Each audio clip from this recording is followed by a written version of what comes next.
یہ بات یاد رکھیں، عام بندہ جب قرآن کے ترجمے اٹھا کے اس میں غور و خوض شروع کرے گا، یہ گمراہی کا دروازہ کھلے گا۔ مسلم شریف کی روایت میں آیا ہے اور ترمذی میں اور حضرت فضالہ رضی اللہ عنہ کی روایت میں، یہ بھیا ہمیں نہ لکھ کے بھیجا کریں، ٹھیک ہے نا؟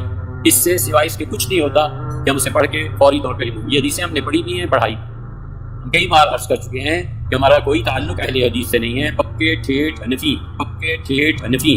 حدیث میں آیا ہے، حدیث میں تمہیں کیا پتا حدیث میں کیا ہے؟ کہ ہم حدیثیں پڑھنا شروع کر دیں تاکہ گمراہ ہو جائیں ولیعاذ باللہ۔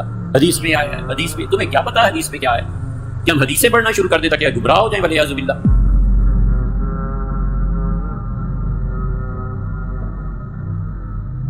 حدیث حدیث حدیث پڑھ کے گمراہ ہو جائیں گے۔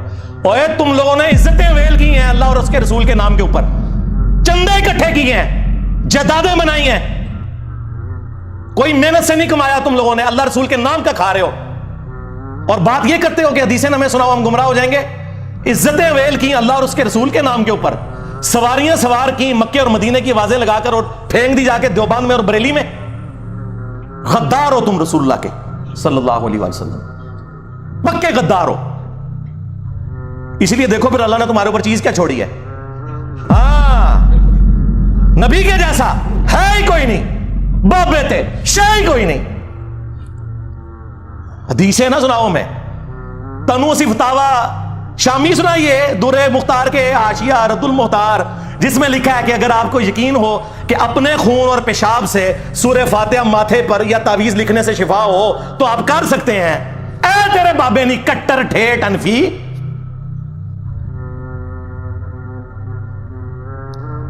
بول کہ تیرے بابے نے گستاخی کی ہے۔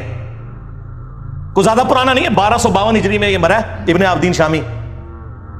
کسی کی جرت نہیں کہ اختلاف کر جائے۔ حدیث کو پڑھ کے گمراہ ہوتے ہیں اس لیے کہ حدیث ان کے خلاف، قرآن ان کے خلاف، کیونکہ یہ تو ہوئے کٹر ٹھیٹ حنفی، عزتیں ویل کر رہے ہیں اللہ اور اس کے رسول کے نام کے اوپر، چندے کھا رہے ہیں اللہ اور اس کے رسول کے نام کے اوپر عز و جل و صلی اللہ علیہ وآلہ وسلم، اور توہین انہی کی کر رہے ہیں۔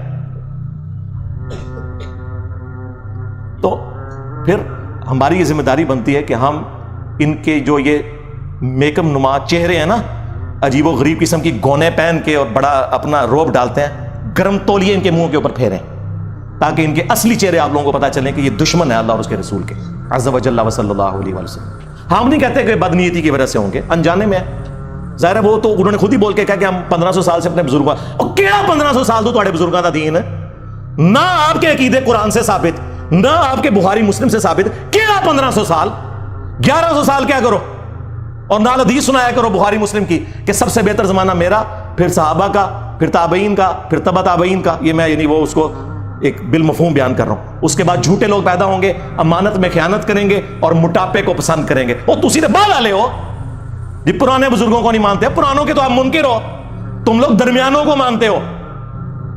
پرانے ویسے تھے جیسا کہ ہم ہیں، کون سے عقیدے تمہارے قرآن و سنت سے ثابت ہے؟ میں کٹر ٹھیٹ انفی، کیڑا انفی؟ کٹر انفی دیوبندی 1866 میں دیوبند مدرسہ بنا ہے، 1500 سال نہیں سرکار، 150 سال پہلے تسی آئے ہو دنیا چ۔ اس سے پہلے دنیا کا کوئی مسلمان اپنے آپ کو دیوبندی نہیں کہتا تھا، اور 1904 کے اندر اعلیٰ حضرت نے بنایا منزل اسلام بریلی کا مدرسہ۔ اس سے پہلے دنیا کا کوئی مسلمان اپنے آپ کو بریلی نہیں کہتا تھا۔ ٹھیک ہے، وہ انفی شافی والا معاملات چل رہے تھے، وہ بھی اتنا پرانا نہیں، وہ بھی 4 صدی ہجری میں حجت اللہ البالغہ میں شاہ ولی اللہ دہلوی نے لکھا کہ شروع ہے۔ کیڑا 1500 سال دا دین، 1100 سال دا کہانی کرانی بند کرو۔ اور پھر آپ ہیں کٹر ٹھیٹ حنفی، کیڑے حنفی ہو؟ المحند والے یا اسام الرحمن والے؟ آن داڑ تھلے ہوں تو 10 اور ہماری داڑھ کے نیچے آ سکتے تھے، کیوں؟ ابو داؤد ترمذی ابن ماجہ میں حدیث ہے، میرے بعد تم بہت اختلاف دیکھو گے، اس وقت علیکم بسنتی وسنت الخلفاء الراشدین المہدیین، میری سنت اور میرے خلفاء راشدین کی سنت کو لازم پکڑ لینا، داڑھوں سے پکڑ لینا۔ تو جنہوں نے اپنی داڑھوں سے قرآن و سنت کو پکڑا ہوا ہے، خلفاء راشدین کو پکڑا ہوا ہے، انہی کی داڑھوں کے نیچے آپ لوگ آ سکتے ہیں۔ ہاں، اور نہیں یہ غامدی صاحب سے حوالے کرنے والی چیزاں نہیں نے، یہ 4 سٹیج دا کینسر ہے، سیدھا لیزر نہ علاج ہوئے گا نا، تھا کیمو ہوئے گی۔ یہ مطلب ان لوگوں کے حالات و واقعات۔ تو المحند المفند میں انہوں نے لکھا ہند کی تلوار ایک سٹھائے ہوئے بابے کے اوپر، اور پھر اس میں تقی عثمانی صاحب کہتے ہیں اللہ نے ہمارے کافرین کو ایسا بنایا تھا تو ہم نے کہا تھا ایسا بنایا تھا کہ مفند کہتے تھے دوسروں کو وہ، ہاں ایسا بنایا تھا اللہ نے ہمارے کافرین کو، ایسا بنایا تھا. بڑے فخر یہ بیان کرتے مولانا کہتے تھے. اس میں انہوں نے لکھا کہ احمد بریلوی اور ان کی پوری جماعت ایک شیطانی لشکر ہے جو علماء دیوبند رضی اللہ عنہم پر حملہ آور ہوئی ہے. 14ویں صدی سے مولوی رضی اللہ عنہ، جیسا کہ شیاطین حملہ آور ہوتے تھے انبیاء کے اوپر. یہ آپ دیکھ لیں کدھر اپنے بابوں کو کہاں کھڑا کرتے ہیں. تو وہ مفتی صاحب جو فرما رہے ہیں میں کٹر ٹھیٹ حنفی، یہ الفاظ انہوں نے خود بولے ہیں، یہ نہ سمجھے میں کو چنگے بلانا ہوا، انہوں نے خود بولے نے. تو کاش تم بولتے ہوا سماکم المسلمین من قبل وفی ھذا ملت ابیکم ابراہیم، پیروی کرو ابراہیم کی ملت کی. ہوا سماکم المسلمین، جس نے تمہارا نام مسلم رکھا تھا، من قبل وفی ھذا، اس قرآن کے نزول سے پہلے اور اس کتاب میں بھی. تو اپنے آپ کو مسلم کہے یار. بخاری مسلم میں حدیث ہے کہ قرب قیامت میں جب آخری جنگ ہوگی یہودیوں کے ساتھ دجال کے خلاف، تو کسی پتھر کے پیچھے یا کسی درخت کے پیچھے بھی کوئی یہودی چھپا ہوگا تو وہ پتھر اور درخت بھی بولے گا یا مسلم، میرے پیچھے یہودی ہے اسے قتل کرتا ہے. یعنی میدان جنگ کی بات ہو رہی ہے، عام علیہ نہیں مارنے پائی، عام علیہ دعوت ہی پیش کرنی ہے. تو سوائے غرقد کے درخت کے، وہ یہودیوں کا درخت ہے، وہ انہیں پناہ دے گا. یا مسلم کے الفاظ ہیں، یا سنی یا شیعہ یا دیوبندی یا کٹر حنفی ٹھیٹھ دیوبندی، یہ نہیں ہے، یا کٹر بریلوی نہیں ہے، یہ الفاظ ہیں وہاں پہ، یا مسلم.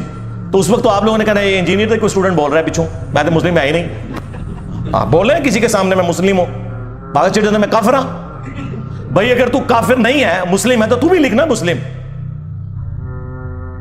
اسی کے اوپر فخر محسوس کر. کتنی دمیں لگائی ہوئی ہیں انہوں نے، اور رکنے کا نام نہیں لے رہی. ہر ایک آتا ہے اپنی ایک بیچ میں لچ تال کے چلا جاتا ہے، وہ کہتا میرا بھی فرائی کر لو بیچ، اے لو. تو یہ جناب اپنے بزرگوں کے بارے میں کبھی یہ جملے نہیں بولیں گے کہ ہمیں حدیثیں نہ بتائیں. اللہ کے نبی الاسلام یارہ تمہارے بابے تو نہیں چھوڑ کے گئے. ہاں صحیح مسلم میں خطبہ موجود ہے نبی الاسلام کا، اور بخاری میں موقوفاً ابن مسعود سے بھی ہے، بخاری مسلم دونوں میں ہے. نبی الاسلام ہر خطبے سے پہلے کہتے تھے اما بعد فإن خیر الحدیث کتاب اللہ وخیر الہدی ہدی محمد صلی اللہ علیہ وآلہ وسلم وشر الامور محدثاتها وکل محدثۃ بدعہ وکل بدعۃ ضلالہ وکل ضلالۃ فی النار. کچھ الفاظ ترمذی کے اور نسائی کے بھی ہیں. آگاہ ہو جاؤ سب سے بہترین کلام اللہ کی کتاب ہے، اور سب سے ہدایت یافتہ راستہ محمد صلی اللہ علیہ وآلہ وسلم کا ہے. بدترین کام وہ ہیں جو دین میں نئے جاری کیے جائیں، اور وہ کام بدعتیں ہیں.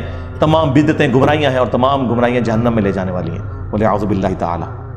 اور یہ کہہ رہے کہ جی حدیثیں پڑھ کے گمراہ ہوں گے، نبی علیہ السلام تو ہمیں یہی کہہ کے گئے. صحیح مسلم میں حجۃ الوداع کا خطبہ نکال کے دیکھیں، نبی علیہ السلام نے فرمایا میں اپنے باتوں میں وہ چیز چھوڑ کر جا رہا ہوں جسے مضبوطی سے پکڑ لو گے کبھی گمراہ نہیں ہوگے، وہ اللہ کی کتاب ہے.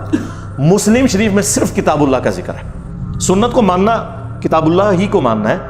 من یطع الرسول فقد اطاع اللہ. البتہ ایک حسن درجے کی روایت المستدرک للحاکم میں ہے، وہاں پہ کتاب اور سنت دونوں کا ذکر ہے کہ ان دونوں کو مضبوطی سے پکڑ لینا. کوئی بابا پکڑنے کے لیے نبی الاسلام نے نہیں فرمایا، حالانکہ نبی الاسلام کے پاس تو وہ بابے تھے جو چھوڑے بھی جا سکتے تھے. کون؟ صحابہ کرام، اہل بیت، خلفاء راشدین. لیکن نبی الاسلام کو پتا تھا کہ کچھ عرصے بعد انہوں نے بھی تو فوت ہو جانا ہے. آج کی ڈیٹ میں جو رسول اللہ کا سٹیٹس ہے وہی اہل بیت کا اور صحابہ کرام کا سٹیٹس ہے. سب دنیا سے چلے گئے. البتہ قرآن دنیا میں موجود، سنت کا ریٹن ریکارڈ موجود، اس لیے حضور نے وہ بات کی جو آخری انسان تک کے لیے بچنی تھی.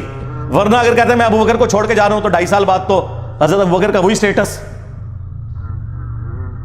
12 سال کے بعد سیدنا عمر کا وہی سٹیٹس، اور آلموسٹ 24 سال کے بعد سیدنا عثمان کا وہی سٹیٹس، اور 30 سال کے بعد مولا علی بھی شہید ہو گئے، خلافت راشدہ ختم، اور آخری صحابی ابو طفیل عامر بن واصلہ المتوفا 110 ہجری حضور کی وفات کے 100 سال کے بعد وہ بھی چلے گئے. تو نبی علیہ السلام نے بات وہ چھوڑی جس پہ عمل کرنا ہے، اور پھر اس کو سپر سیڈ کرنے والا خطبہ، غدیر خم کا خطبہ صحیح مسلم کے اندر. اے لوگوں آگاہ ہو جاؤ میں بھی ایک انسان ہوں، قریب ہے کہ اللہ کا قاصد یعنی موت کا فرشتہ میرے پاس آئے اور میں اس کی دعوت قبول کر لوں. میں اپنے باتوں میں 2 بھاری چیزیں چھوڑ کر جا رہا ہوں. ان میں سے پہلی چیز اللہ کی کتاب ہے، اس میں ہدایت ہے، اس میں نور ہے. تم اللہ کی کتاب کو پکڑو، اپنا تعلق اس کتاب کے ساتھ مضبوط کرو. اللہ کی کتاب اللہ کی رسی ہے، جو اسے پکڑے گا ہدایت پر ہوگا، جو چھوڑ دے گا گمراہ ہو جائے گا. مجھے اپنی زندگی میں قرآن کی تعریف میں اتنے زیادہ جملے کسی سے حدیث میں نہیں ملے جو غدیر خم کی حدیث میں ہے. 6225 سے لے کے 6228 تک مولا علی کے فضائل والے چیپٹر میں صحیح مسلم ہے.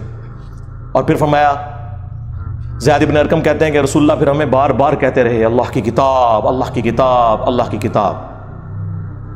اور پھر فرمایا دوسری بھاری چیز میرے اہل البیت ہیں، میں اپنے اہل البیت کے بارے میں تمہیں اللہ کا خوف دلاتا ہوں. اور یہ جملہ آپ نے 3 دفعہ ریپیٹ کیا. لیکن امت بالکل الٹ چلی، نہ قرآن کو پکڑا نہ اہل بیت کو زندہ چھوڑا، بالکل الٹ چلی. اور چونکہ حضور کو بتا دیا گیا تھا، اور یہ خطبہ آپ نے غدیر پہ اسی لیے دیا ہے جہاں اہل شام اور اہل مدینہ تھے، انہیں شامیوں نے صفین میں مولا علی کے ساتھ کام ڈالا نا. حجۃ الوداع پر جو روایتیں ہیں وہ اتنی مضبوط نہیں ہیں، غدیر پہ ہیں. اور مسند احمد میں تو آگے بھی حدیث چلتی ہے، مولا علی کا ہاتھ پکڑا اور پھر صحابہ میں بلند کیا، من کنت مولا فہذا علی مولا، جس کا مولا میں اس کا مولا علی، جس کا آقا میں اس کا آقا علی، جس کا جگری یار میں اس کا جگری یار علی. یہ سارے الفاظ درست ہیں. اور پھر کہا اے اللہ اسے محبت کر جو علی سے محبت رکھے، اس سے دشمنی رکھ جو علی سے دشمنی رکھے. اور یہ حصہ تو مسلم میں بھی ہے، علی سے محبت نہیں رکھے گا مگر مؤمن، علی سے بغض نہیں رکھے گا مگر منافق. تو نبی علیہ السلام تو بات ہی قرآن سنت اہل البیت کی کر رہے ہیں، یہ اپنے بزرگوں کو لے کے چل رہے ہیں. ان لوگوں کا کیا لینا دینا میرے بھائی؟ نہ انہوں نے قرآن پڑھا صحیح طریقے سے، نہ اگر پڑھا تو پھر اس کے ساتھ یہ غداری کی ہے کہ کہہ رہے ہیں ڈائریکٹ پڑھو.